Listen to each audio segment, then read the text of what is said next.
This is continuing coverage of United States versus Sean Diddy Combs from the Hidden Killers podcast and True Crime Today. Well, things are not going well for Diddy, to put it lightly.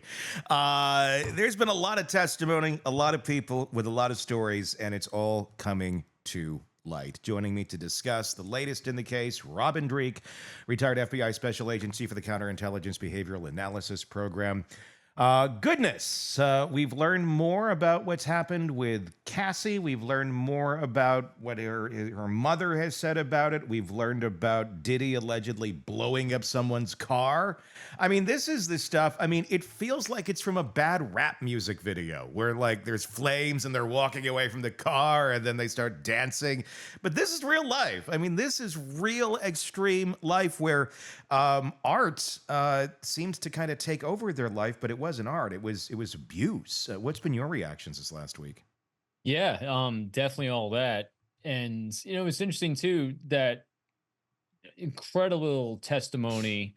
And at the same time, I'm still waiting for the trafficking stuff to get in here. I think this is hard hitting, very graphic, very granular and emotional testimony. But at the same time, though, I'm waiting for and hopefully get to the hard hitting stuff, which is really going to start really making an impact and starting helping people move down a path for healing, because I think he had a massive negative impact on a lot of people. And so I want people to be able to feel safe to come out and say something and testify. I hope they do, because we already have one witness that's missing, a big one, Jane Doe number 3, that's supposed to testify, the government's witness. I mean, of all of the people that have now made claims against Diddy, there's hundreds of civil lawsuits going on. The government didn't just grab everybody and say, okay, you're all in this case. They really picked very specific ones that they knew they had the receipts on, the goods of what actually took place. And now we don't know where the hell she is.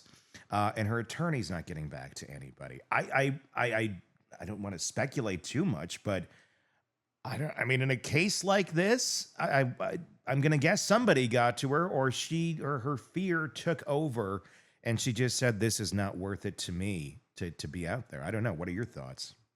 Yeah, you hit that key word, fear. You and I were talking before the show as well. And everyone in my own life, we look at fear as one of the greatest motivators for human actions, because when someone is threatening, in your own perception, your safety, security, and prosperity really is going to influence the decisions you make. And so what has basically transpired is number 3 did not feel safe, and she feared testifying. Now, where that threat came from, whether it's self-inflicted, whether it's an external force or individual somewhere else, because what the prosecution basically do, what the government was unable to do, was allow her to feel safe, testify. Yeah. And that's the bottom line. And there's only so much they can do to help someone feel safe. I mean, they're not going to give you 24-hour security. That's up to you at some point. But it doesn't mean it's going to stop somebody who has a vendetta. And the difference with Diddy too, these aren't just, oh my gosh, I'm going down, I'm going to start threatening people. And it's like some completely one-off behavior, like he's never threatened anybody in the past, and you can kind of take it lightly. This is decades of influence, of inflicting fear on people, of threatening people, of exposure, or even possibly death, it seems, in some of these cases. This is a long-term thing with him, with his power and his, what he wants to hold people accountable for if they turn on him. He's had this for quite some time. Let me ask you this. When you have something like this, long-term patterns of abuse while being surrounded by enablers, which clearly he's had, assistants, loyalists, they've normalized this kind of behavior. When you deal with individuals in powerful positions who evade accountability for years, what are some of the markers that indicate someone's power has, eroded their capacity for empathy or self-reflection, or realizing, hey, there just seems to be, there's no self-awareness, it seems, with Diddy, the way that he was treating people from what we've been learning. If everyone listening and watching just kind of rewinds that, what did it sound like you're describing was a complete dictator. of a nation state, because really that's what's going on here is the dictator doesn't even have to say what to do. The implied actions against the state, which is the dictator himself, has consequences without the dictator even saying so. And so the way this impacts is that over a long period of time, there's just this inherent fear, and you have a lack of understanding of where that threat's going to come from and by who. And so it just places a large amount of fear on everyone involved. And that's the thing with this. It's everyone involved. It's a whole environment. It's not just one person. And yeah, I mean, that's what a dictator does. It's a government. So you got all these people around you, and that seems to be kind of what he did. I mean, they described him not just intimidating the partners that he's had, but assistants, drivers, hotel staff, to basically anything he wants, whether it be don't tell anybody about this security video, to don't tell anybody about the 58 bottles of baby oil that I just poured in a bathtub and expect you to go in. Everybody who's involved in the staging of all these things, they're all in on it. I guess, let's speak to that for a little bit, and how someone gets there, and how you can get that many people on your side to go down the road of bad behavior, even if it's not to benefit you, it's to benefit this sick guy over here. So again, pure conjecture here, but you start with a lever of influence of the cult of more, where you're enticing people into the cult by promises, by expectations of something better, something more. And so people are looking to better their potential for careers, or looking for more monetary gain. And so you get sucked in by the cult of more. And then the lever of influence of fear starts taking effect, whether that fear is losing the more you have, or fear of reciprocity, or you start seeing weird behaviors around you of people just disappearing. That's an implied threat. I mean, there's all kinds of ways that manipulation starts happening, and there's only the very close ones that actually understand exactly what's going on. The dictator's chief of staff and the really small cabinet around them. And the challenge here is that everyone to Diddy is nothing but a screwdriver, a tool to serve him.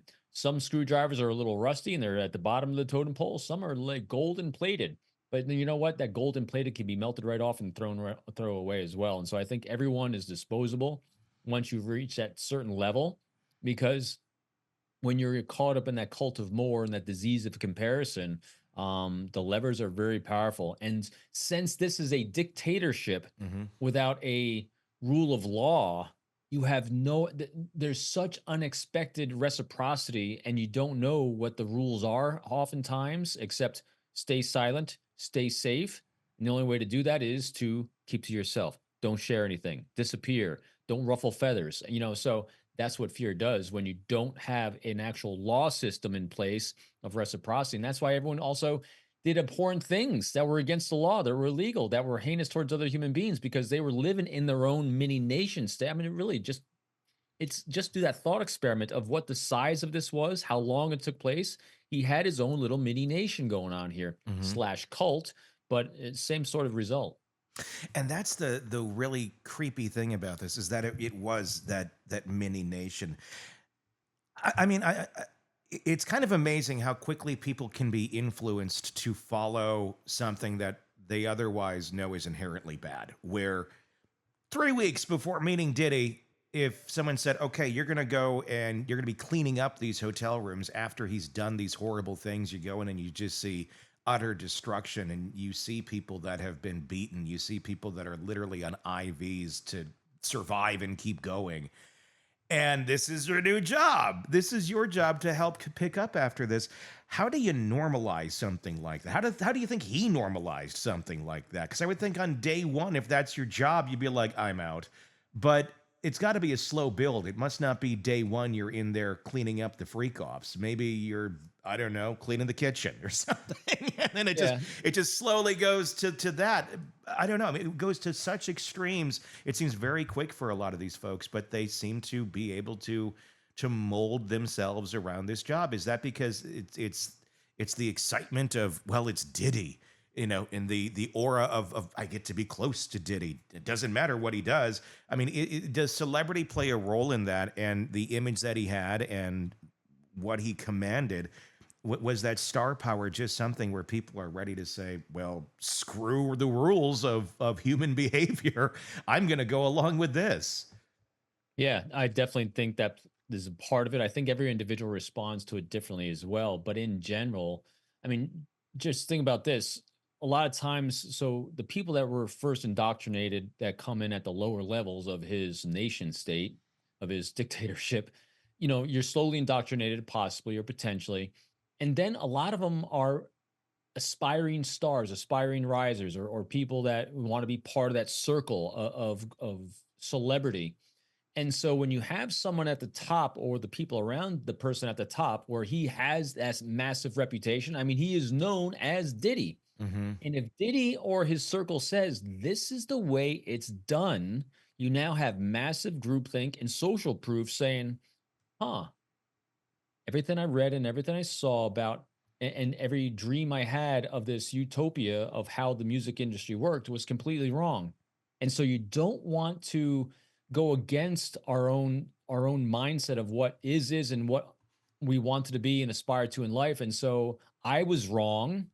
These people must be right in order for me to move forward and not be counter to things I believed in, the things I wanted to do for my own life, my career, my music career, all these things. I must adapt myself to what the group says is normal in this environment.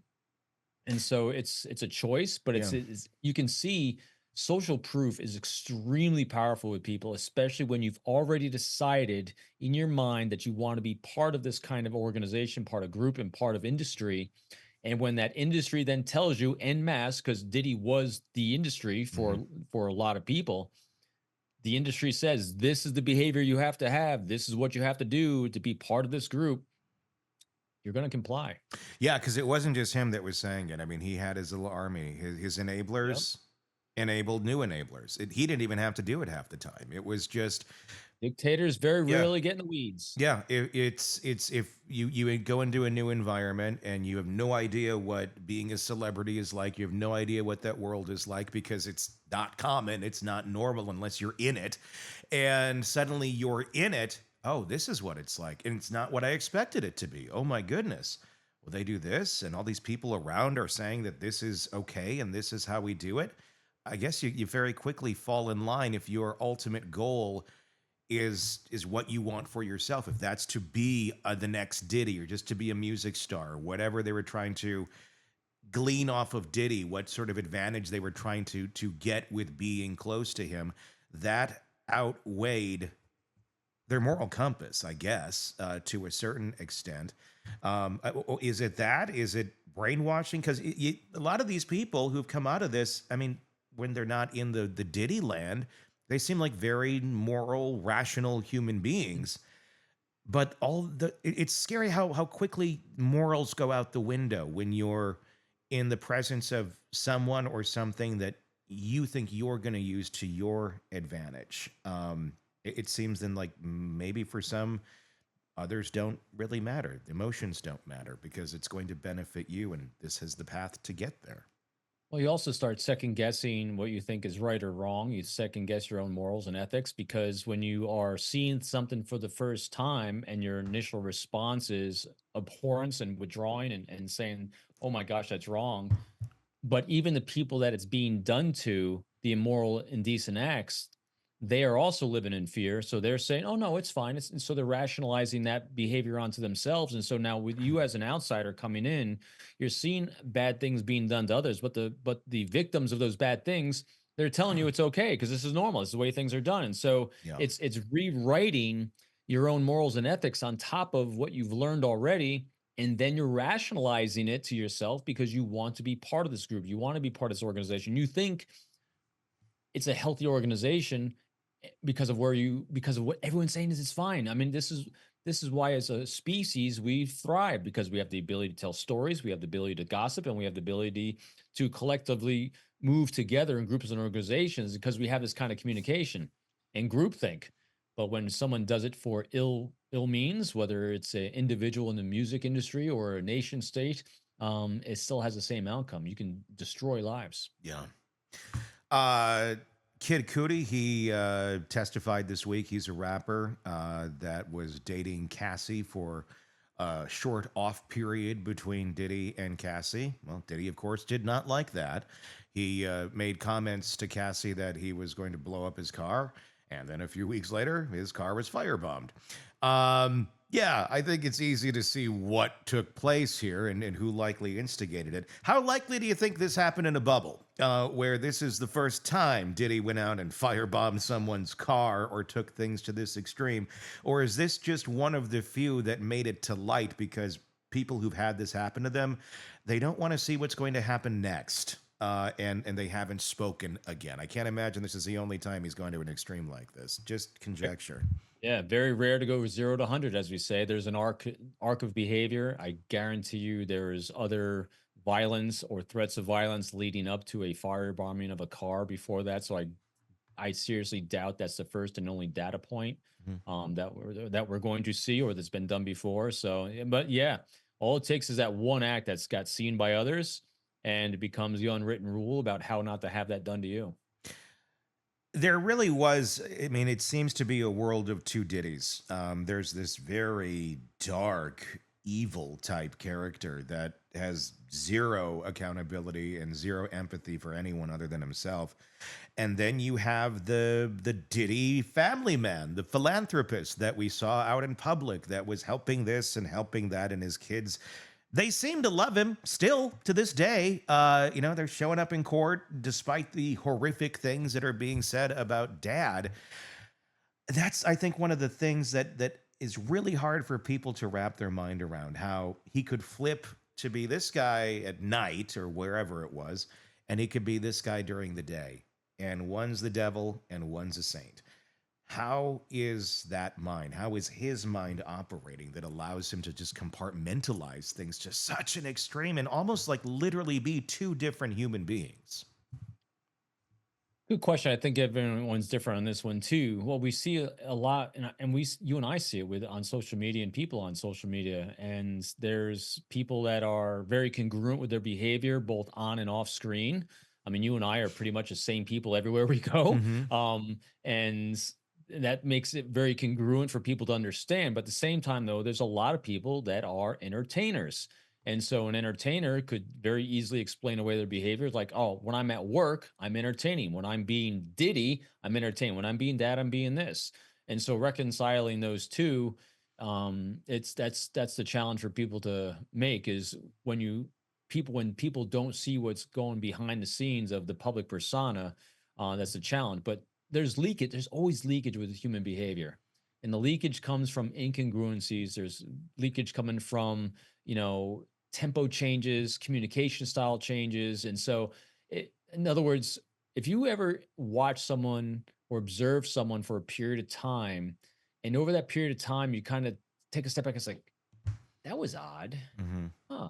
The first time you said that was odd, it could just be a one-off. But if you're saying, well, that's odd, I don't understand that.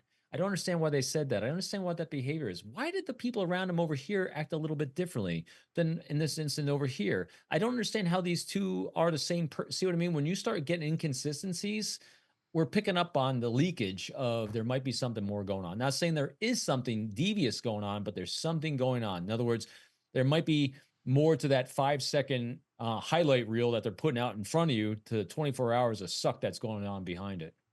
That's got to be a traumatic thing for anyone who's gone through it, but then to realize, to kind of have your moment where you come back to reality and you see reality for what it is, and you see, oh my God, like I've been part of this. That how does that happen? Like, is it a switch that flips in people sometimes where it's, oh shit, like this is the line. This went too far. Or, I mean, there's a lot of people that certainly did get out of this, and people who are testifying against him, and people who have stories. But what does it take to realize that you're involved in this culty like thing to escape? Is it a level of deviant behavior that pushes someone away, or is it, I don't know, because once people are in these sort of cult like situations, it's really hard to pull them out. It is, and not everyone can make it. I mean, Yeah. so great example. I mean, the thing that popped in my mind as you're describing is think to the Ruby Frankie case and Kevin Frankie. Yeah. Here's a husband that was caught up in the cult of his wife and Jodi Hildebrandt, and he still to this day, you can tell he's not totally bought in with, that was really bad. Well, he says it's bad, but I still love her. I mean, see, you can kind of see this playing out with the Diddy people too. Well, I still really like Diddy. Oh yeah, it was bad, but I really like Diddy. I mean, so some people are gonna be like, oh man, that was crazy, that was nuts.